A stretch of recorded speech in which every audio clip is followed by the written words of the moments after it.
My 365 Podcasts with me, Pete Cohen. Okay, here we go. Hey, it's Pete Cohen here. Thank you very much. You joined me for another My 365 podcast. Now, I've had some amazing guests on the show over the last, I don't know how long it's been now, maybe 8-9 months. We've had people from all over the world. But I'm super excited to have our guest today. Now, I know many of you maybe have heard of this book or come across this book, Shut the Duck Up. Well, I'm so excited that we've got the co-author of this book here today. The guy goes by the name of Bobby Cappuccio. I just love this guy, not just because he's American, but because he's a fantastic person who does very similar work to me. And I met him a few years ago. I didn't know who he was. He didn't know who I was. And I was sitting in the audience and I heard this guy speak. And I was really blown away by his honesty, his integrity, and his desire to help as many people as he can all over the world be a better version of themselves. He's a health and fitness professional. He's a coach. He's a mentor. He's an all-around great guy. Bobby, good afternoon, good morning, good evening. How are you, my friend? Good afternoon, Pete. How you doing? I think what you were really blown away with is the fact that I bought you a few drinks in the lobby of the Crown Plaza in Birmingham. I think that's what really made the connection, to be fair. Well, I tell you, it was true actually, because I met Bobby when I'd been in the fitness industry for a few years, and then I kind of left and I came back. I didn't really know anyone in it anymore, and you didn't know me, I didn't know you, and you actually bought me a few pints of Stella. And it was the next day that I actually heard you speak. So, Bobby, please tell us a little bit about yourself and what are you passionate about? Well, I think I operate off of something a really good friend and mentor to me in a lot of ways recently. Mark, my friend Mark, has taught me, which is originating intention. People usually, when they think about their worldview or their mental model, operate from a sense of mission, which is very important. But mission is something that's talked about frequently, yet defined seldomly. And my definition of mission is the answer to the question, why do I, or even more powerfully, a collective, like-minded group of people, why do we exist? Where originating intention goes even deeper than that. It's what you hold so sacred. It's what your highest value, highest meaning no second in comparison, that you want other people to have that exact experience of the world, no matter who they are, whether they're inside or outside your locus of control or your sphere of influence, no conditions whatsoever. And my originating intention is that you will be free to play. Because I think any time you see somebody doing great work, it comes out of intellectual, physical, emotional, creative play, reckless abandon, detachment from the outcome, and existing, immersed in the process. I mean, Mihai Csikszentmihalyi, probably one of the foremost experts in peak performance psychology, calls this a state of flow, so to speak.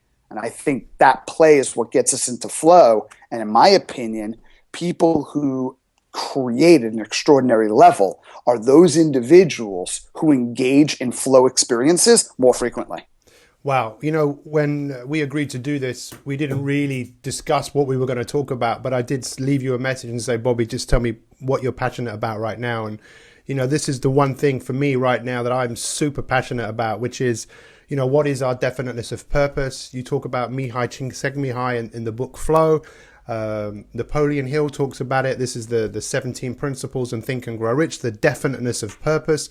Now, I know what mine is. You know what yours is. Mine is to touch the lives of as many people as I can in a positive way. I believe I want to help people create the future that they want, help them find the power to do it. Now, that's big. Yours is pretty big as well, I would imagine, if you pardon the pun. But what I want to get at here is because a lot of people, they don't know what their burning desire is, what their purpose is. How does someone go about discovering it? Is there something that people need to do specifically? Is there a book they need to read? Is there something they need to do to find out what it is?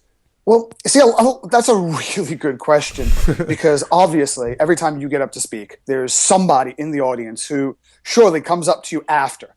They never raise their hand in the audience because They think they should know the answer to this. And then quite frustratingly, they come up to you and say, but Pete, what do I do if I don't know what my purpose is? And I think I'm a little bit contrarian to a lot of other presenters out there. And I don't believe that you must have this overriding sense of save the world type of purpose.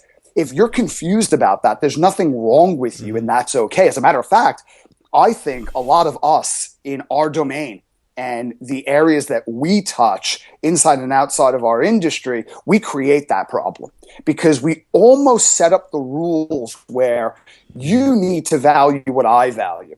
If I have this intense, crystallized sense of purpose, you need to have one too. And if you don't, well, something's just missing inside of you, and you need to buckle down, get disciplined, get focused. And rather than inspiration, it devolves into accusation. I don't believe that. See, I don't think you should live by anybody else's rules or compare yourself to anybody else other than yourself. Because if where you arrive to is not at the point of self-determination, and self-determination was not the path you took to get where you are now, you're going to bump up against yourself.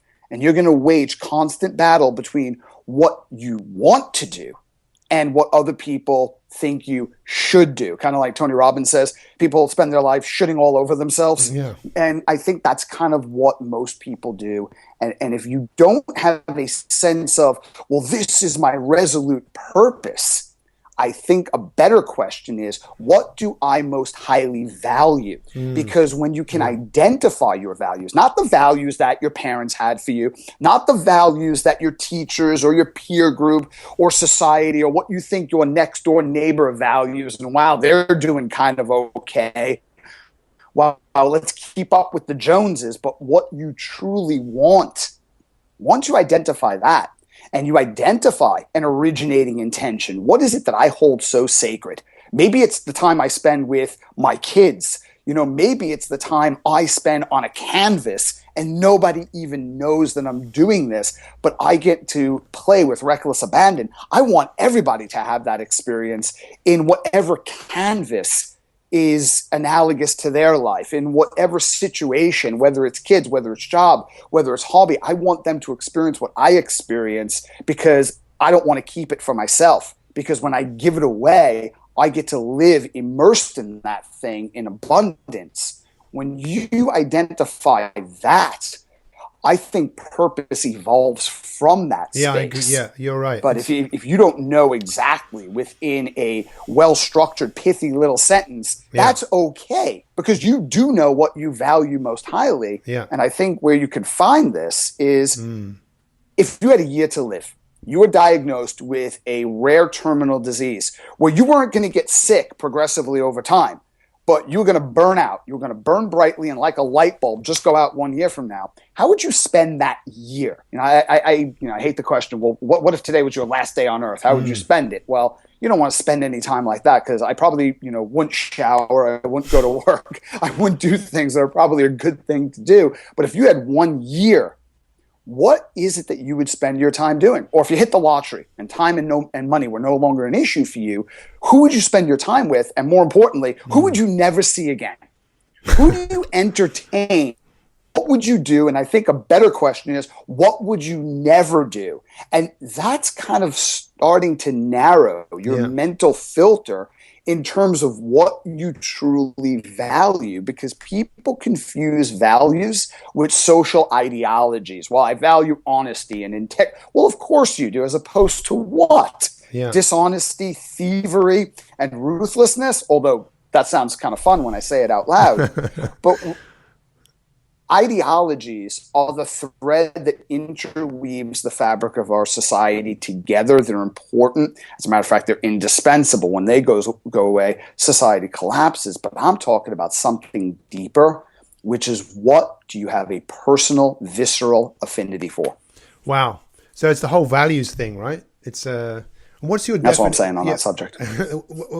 How do you define I think it starts there. Yeah, I know. I agree. You kind of say it, and I get a real strong feeling in my heart about, yeah, it is. That's what it's about. What do you value? And if you think about you only had a year to live, you'd probably live up to your values. Which for me, I'm thinking I would spend time with my family. I'd spend time with my friends. I would enjoy. I would listen. I would learn. I would appreciate what was right in front of me. And it's a great way to start. What do you value? Because it's very easy to value what other people value as opposed to working out what it is for you. How did you work this out? Because, Bobby, I know you probably don't always like to go on about your past, but you do have everyone has a fascinating past. I know you're fascinated by, what I've done and what I went through, but people have heard that. But a lot of people haven't heard what you experienced because, in life, I believe that what happens to you can have a profound impact on who you are. But just tell us a little bit about your experience of growing up. Well, it was a bad one growing. I mean, and everybody has struggles growing up. Yeah. I mean, show me a functional family. It's almost comical when someone says, "Well, I come from a dysfunctional family." Well, that's commonplace. Somebody goes, "Well, I come from a functional family." Everyone in the room just shuts up. Really, tell me about that. I've never heard of such a thing. How did you survive that? And, I actually do know one or two people that came from very functional families, and I think 2 out of the 3 are really messed up in the head, not because of it, but who knows? That's a whole different conversation. But I was adopted. I was born completely physically deformed. I wasn't always this very handsome individual you see in front of you today, and so I don't know if that was the reason why I was put up for adoption, but it was definitely one of them, so I'm told. And I was adopted by someone who her partner passed away as soon as they adopted me, and she had her own developmental challenges. I'll leave it at that. And she remarried someone who was a complete psychopath. So my childhood was extremely abusive, to say the least. I'm not going to go into any sort of details, but very, very dark. It was outright torture, very, very dark horror film type stuff. And I didn't know any different. I mean, when you're growing up, you don't grow up thinking, well, I have a bad childhood. Well, this is childhood. What's my other reference point? I'm 5, 6, 7. I mean, what do I know? And it wasn't easier outside the house because, again, I was physically deformed. And I also had Tourette's syndrome, still do. So that around school kids at a certain age makes you a brutal target, especially when you're a small, skinny kid like I was, wearing the same clothes 3 years in a row, even after they got, too small on you. Thank goodness I didn't grow very much because I guess that was one grace. I could recycle clothing season after season. But when I got to around mid-teens, what really helped me is I was looking for something that I could focus all of my angst and frustration on, because in my early teens, I had outlets, but they were very unhealthy. And so I started moving along a path, and then quite accidentally, because I immersed myself in study, just because of fascination, whenever I was asked a question about training or exercise, I started to notice when I focused on other people, and my goal became not focusing on my problems, but solving theirs, time and space seemed to stop.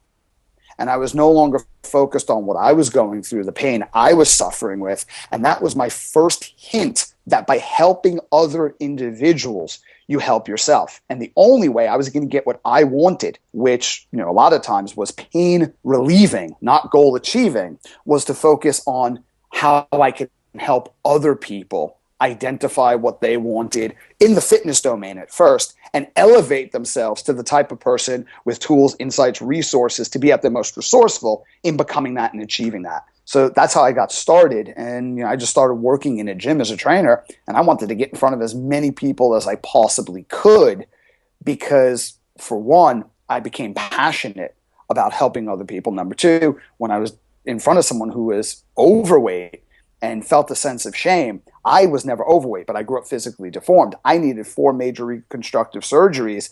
This person did not need something so invasive physically, maybe psychologically and emotionally. The process was quite revealing and vulnerable and invasive, but not physically. And I felt I could relate to someone. I can empathize with them.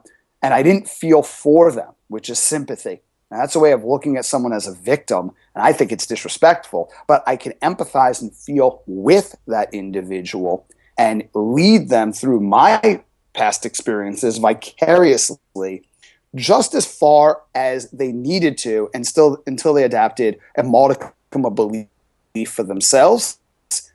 And then with a little bit more tools and information and programming, in very many cases, they can come to the full fruition where they see themselves differently and their life changes, not just in their outer world, but in their inner world as well. Wow. You know, I mean, I've heard your story a couple of times, and first thing is I just want to thank you because I know how liberating it is for other people, because we got a lot of people who listen to this who, like you, have been through a challenging time. I think it's so liberating when you realize, hey, you know what, it's not just me. There are other people out there that have had a difficult time, but they've used that to make them who they are today. And, you know, it's incredible. What I wanted to ask you was about learning. How did you find learning? At what point do you remember there being a point where you were learning and you thought, wow, I love this, taking in information, and because for some people, do you think everyone has that? I think that's my question. Do you think everyone has that desire somewhere to learn and be curious about what's going on around? Well, the short answer is yes. I think other people, a lot of time, sometimes people don't realize they have it. Sometimes they grow up like I grew up in a household where learning was just not what you did. And this is the way the world is. And the world is very simple. And, you know, there are right beliefs and wrong beliefs. And the right beliefs are the beliefs that my stepfather subscribed to. And anything that deviated was wrong and punishable. And you just don't spend your time in books. You just don't do nerdy things. You just don't write poetry. As a matter of fact, you don't write. And if you did that, you were mocked. So a lot of times people don't have that extreme of an environment, but they're locked into a certain social hierarchy of needs. Yeah. And so tell me about a couple of things. I'm fascinated. How did you get out of that situation? What was the straw that broke the camel's back for you just to leave that environment? I think with a lot of people, there's safety in terms of acceptance. Yeah. And in order to gain acceptance from my reference group, what I will do is subscribe to whatever level they engage in life in the manner that they engage in the world. And it's kind of like, you know, if everybody in my reference group wears green tinted glasses, well, we believe that the world is very, very green. If I go ahead and I put on red glasses and I start talking about how red the world actually is, well, people reject me. Because we're the green people. We see the greenness of it all. Not only are you wrong, but you're a threat to our tribe. But I think when people get beyond that need for acceptance, or if they're lucky enough to be in an environment that not only accepts but encourages learning, it's one of our basic human needs. I mean, Maslow identified that as the highest human need, self-actualization, which in his words was the realization that I must be what I can be. Yeah. So if I'm a painter, I must paint. I must develop myself to paint. I must immerse myself in painting, or I'll never truly be happy. And I think after that comes self-transcendence, which is where So was there a point where you just thought, I need to get out of this? With the situation you had at home, so were you being accepted in the workplace? Was there a point where you just thought, oh, that's it, I'm leaving, I'm getting out of this environment? Yes, there was. And that's not what brought about, you know, study and learning. Study and learning at first was escapism. Yeah. I was fascinated about things. And when I dived into books, I jumped into a book and out of my life, which felt really, really good. So it became something deeply enjoyable, and it also became a psychological fortress for me. Things got really bad. My stepfather, amongst his other admirable attributes, was quite the racist. And I started dating a young lady who he did not approve of. He didn't approve of himself or anybody, but I think he more didn't approve of me actually being happy. And I was like, that's it. I'm out of here. I am leaving. And I actually found a place on my own. And I remember my first night in that apartment, I just knew I was never going back. I was young. I wasn't even 19 years old. And I was in this new place, and I felt like I'm safe. I am physically safe for the first time in my life. But then there's this whole big, now what? Now what do I do? And, I think while you're learning, you're not learning at first and for recognition. That was a problem that came from me later. You're learning just from deep immersion, but I didn't believe that what I was learning was of any value. But there was an individual I was working for in his company, and he thought that what I was learning was intensely valuable. So he appointed himself my mentor, which worked out great for me. Yeah. And he's the person who first, by force, I did not want to do this. I mean, it's kind of like the hero's journey. We all go through it. Yep. And if you read Joseph Campbell, or just watch, Lord of the Rings, Harry Potter, the hero's journey is a theme that comes up in every modern ancient story. The first thing the hero says in their journey is, I don't want to go. Me, pick somebody else, like Frodo, Gandalf, yep. You're immensely tall, powerful, you cannot die. Why don't you just go? And you get forced to go. And you gather allies along the way, and they're all compelled by the power of the quest, and that's what drives you forward. And then when you get on the other side of that, you're completely different, and that's who this guy was for me, and he put me up in front of groups. He just believed in the power of mass communication and of public speaking and of getting people out of their element into a room where all the triggers and distractions of everyday life would go away, and you synergize together, because there's no such thing as a self-made man or woman. We hear about the individual who pulled himself or herself up by her own bootstraps, and we revere this person, but they don't exist. Everything that's worthwhile is a cooperative effort. Yeah. Well, that's the second principle of the 17 principles of Think and Grow Rich, the Mastermind Alliance, where you align yourself with like-minded people, but you also, for me, had another huge ingredient in the hero's journey, right? Which is a mentor, whether it's Star Wars or whether it's Batman. So do you think that one of the reasons people love those films so much is that they identify in some way with that journey in themselves? I don't know, but what I would say is quite likely. I think all of us have immense struggles that we go through and turning points where something happens. We all have a quest, and whether that's a clearly defined sense of purpose or whether that is a honey, I just got back from the doctor, we're going to be a family type of quest. And everybody, if what the quest, if the underlining purpose of the quest is big enough, it is scary and inspiring at the same time, and there is hesitancy. And I think when you look at people, because if you look on the internet, social media, there's all this nonsense about success, and a lot of it is accusations. Someone I know very well posted the other day, it really annoyed me. Successful people see solutions, rich people see solutions, that's it, and poor people see nothing but problems. Really? Really? Is life that simple for you? and I happen to know that this individual struggles just paying their rent. They have more month at the end. They have more month at the end of their money, over and over and over again, and they're making claims like this. And I think that's quite demeaning. That's quite of an incomplete mental model. And in a lot of cases, I think it's not true. That's more of a statement about yourself, and that's more coming out of anger and frustration and blame than it's coming out of a philosophy that's factual. What philosophy completely is factual. And I think all of us have had this point where we have to make a decision, because it's not lack of commitment, it's not lack of discipline, passion. It is the lack of a decision that creates the chasm between where we are and where we want to be, between who we are and who and what we ultimately want to become.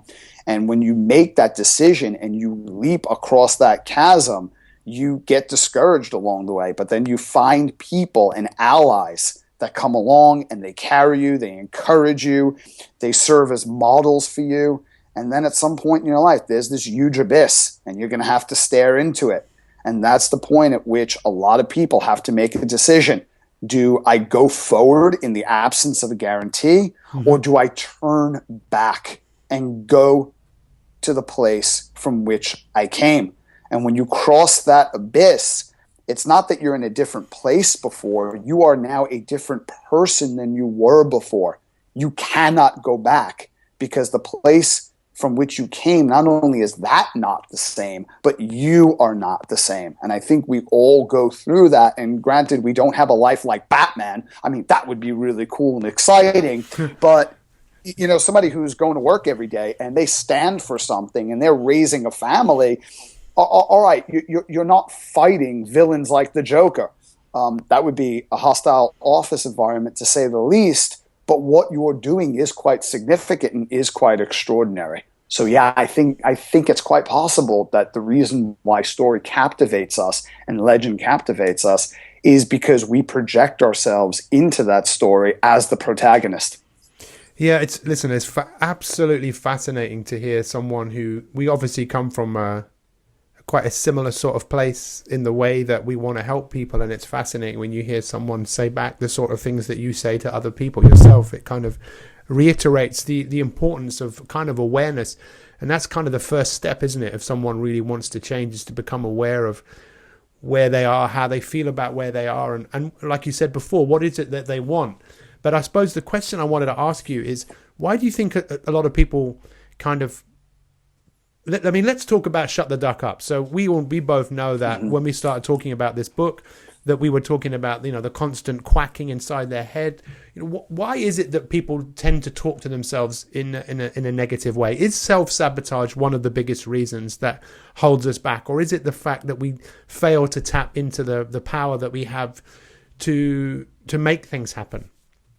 Kind of answered my own question there, really, but yeah, you kind of did, and I think you can't help do that, because you know you've struggled like I have with this question, and you've pondered it, and you've created constructs, and you've delivered on it. You know, I think we always have this quacking inside our head, this never not speaking type of voice. And, you know, a lot of people are listening to this right now and going, what quacking? I don't have any quacking. That's it. That's the duck quacking in your head right there. And you never can quite shut that duck up. But I think what we need to realize is, what's the source of this duck? Who knows? But it's just a story.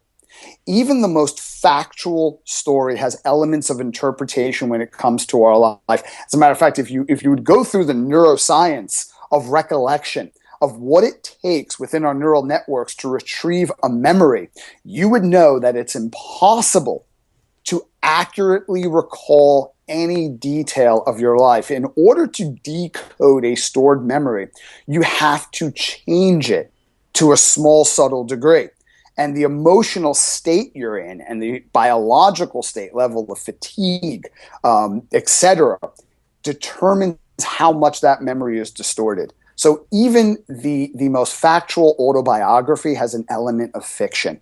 And a lot of our stories support us, and a lot of our stories hold us back. And, you know, sometimes those stories aren't even our own. You know, we're acting out as the character in a story for a script we didn't even have a hand in writing, Pete.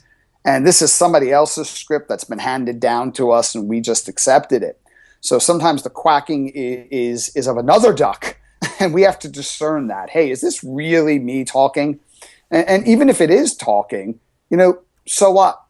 Because a lot of times, you know, it might come from negativity. I know that's a very overgeneralized definition. It might come from fear. It might come from what if.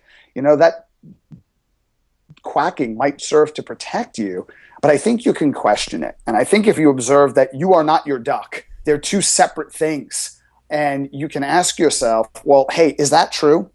You know, how do I know that that statement, that duck is quacking about, is true? Where's the evidence for that? And further, has there ever been evidence to prove it's not true? And usually when you ask yourself that question, there's evidence to support it and there's evidence to contradict it.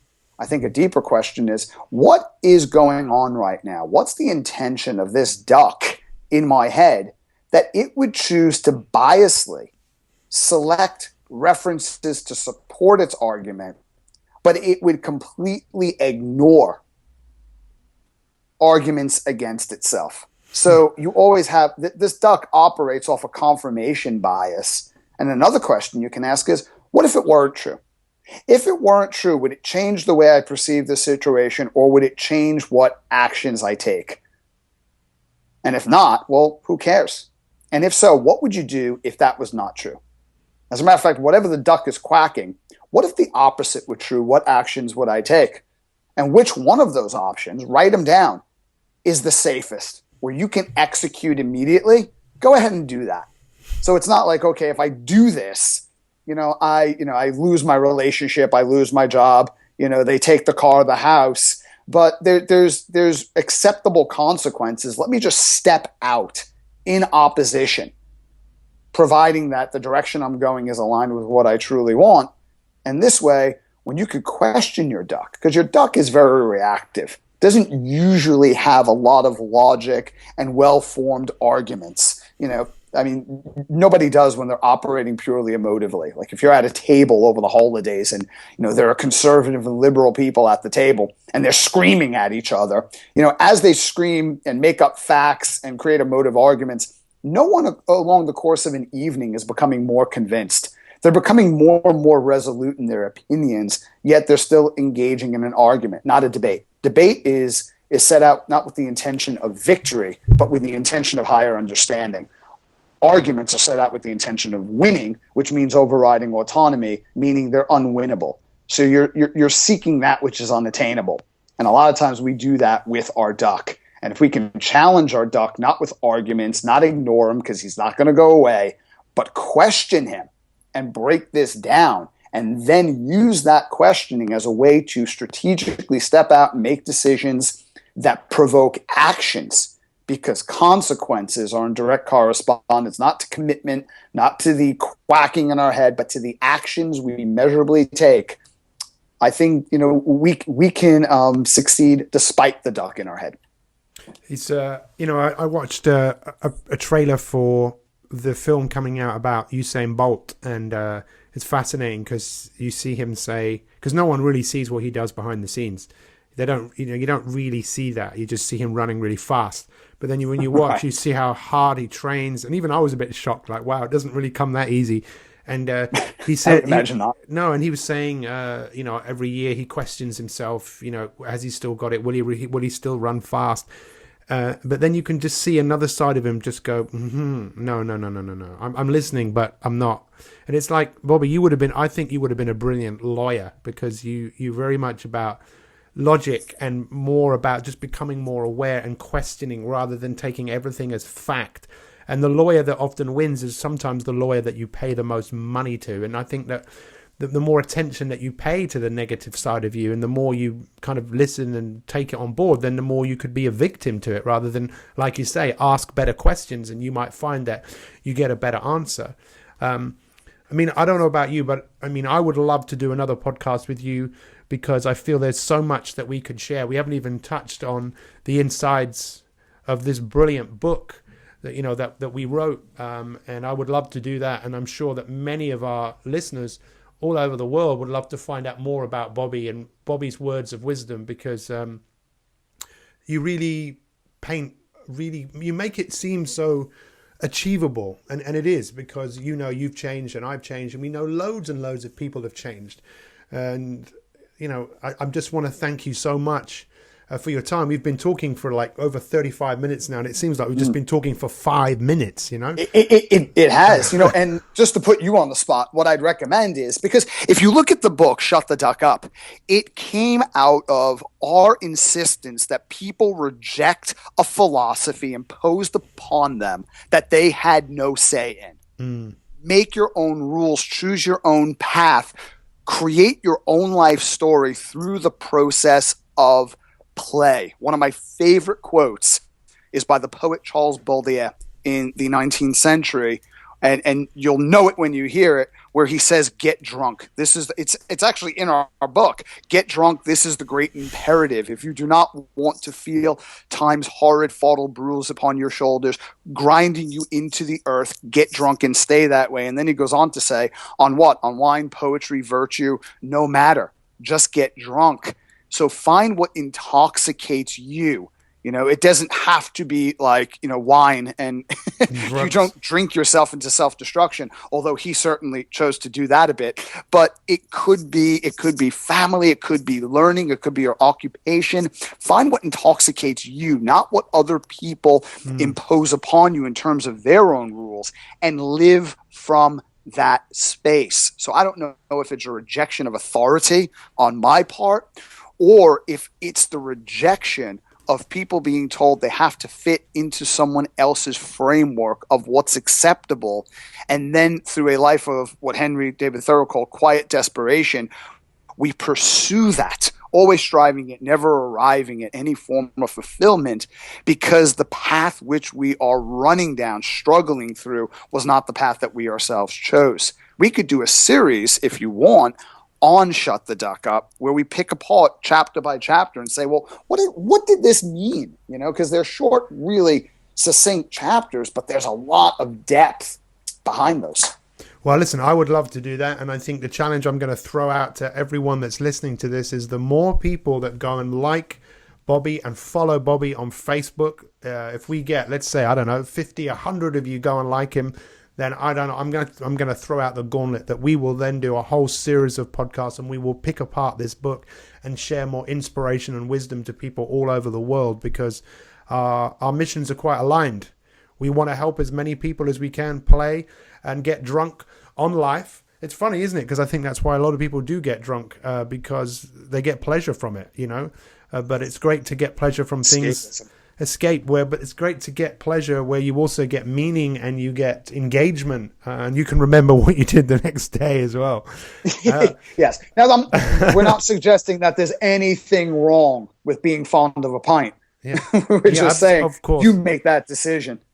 So, Bobby, how do people find out more about you? What's the best way for people to get in contact with you?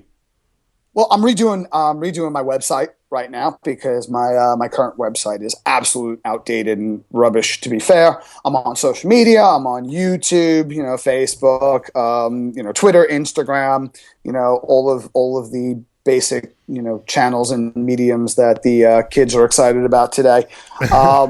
So go and follow Bobby go and follow Bobby on Facebook. His surname is spelled CAPPUCCIO. That's CAPPUCCIO. We will get this podcast out there. If you guys share it and put it out there and start following Bobby, look at all of the stuff he puts out there, because it's brilliant. We will then commit to doing a series of podcasts for you guys to pick apart this book and to help you actualize and achieve whatever it is that you want in your life. Bobby, thank you so much for your time today. I really, really appreciate it. And I wish you well, my friend. Thank you, Pete. My 365 is getting results with people just like you with our free live broadcasts, our Facebook group, and our podcasts. We have already helped millions of people change their lives for the better, and we're committed to help millions more to create the life they want today. So whether you want to be slimmer, fitter, healthier, happier, more confident, financially free, more successful, more productive, then My 365 Elite is for you. You see, your future is unwritten, and you have the power to change.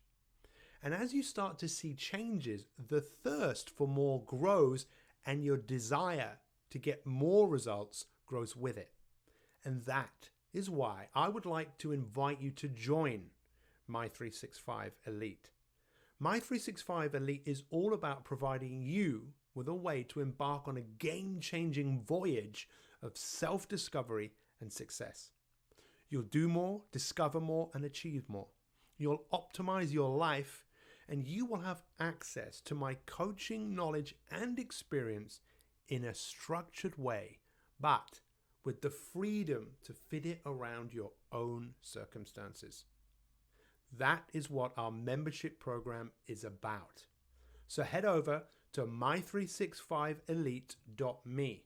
That's mi365elite.me and secure your place today.